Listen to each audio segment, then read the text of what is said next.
Hello guys, ngayon lang ako makapag-vlog. Kilala niyo dati yung Kyle Red. Ako po yun. So nabura po ni Papa. Okay, sa panibagong vlog natin. Ito pa rin kagayang-gaya pa rin yung bahay. So pwede tayo mag-vlog. Okay. Let's go!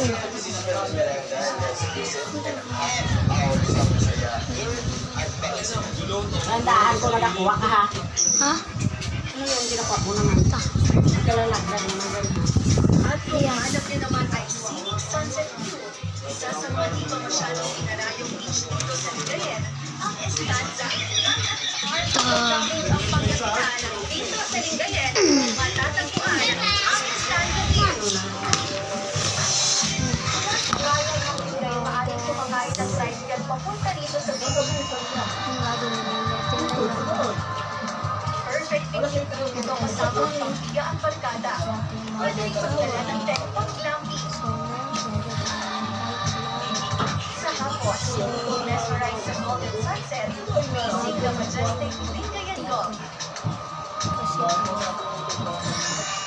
Kaya tara na sa probinsyal ng Pangasinan. Clear na kanilaw para sa 24 oras summer saya sa probinsya. Sa panibagong vlog ko guys.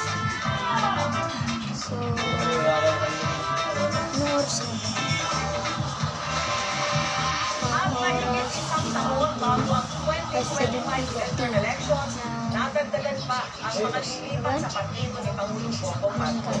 Isa-isa niya ang mga partidong kinakausap para sa pinupong koalisyon pero hindi napanggit ang grupo ng pagbabago ni Vice President Sara Duterte. At nakatutok si Ivan Mayrin. Bernardo na vlog. Sergey Zin vlog. Tsaka Ate Carla vlog. Para sa eleksyon 2025, tatlong bagong yan ng PNP. Ano ng pahayong ako? Bukod sa pagpaparami ng mga miyembro ng mga partido, tayo ang pinapagbubuo ng mga koalisyon at alyansa. Ayon ang mga nilunod. Bernardo. Ano po, nagkawa dito. Upo lang po ako. Sasabihin ko talaga.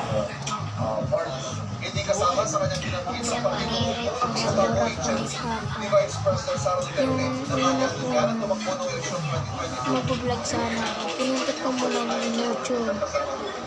Wala na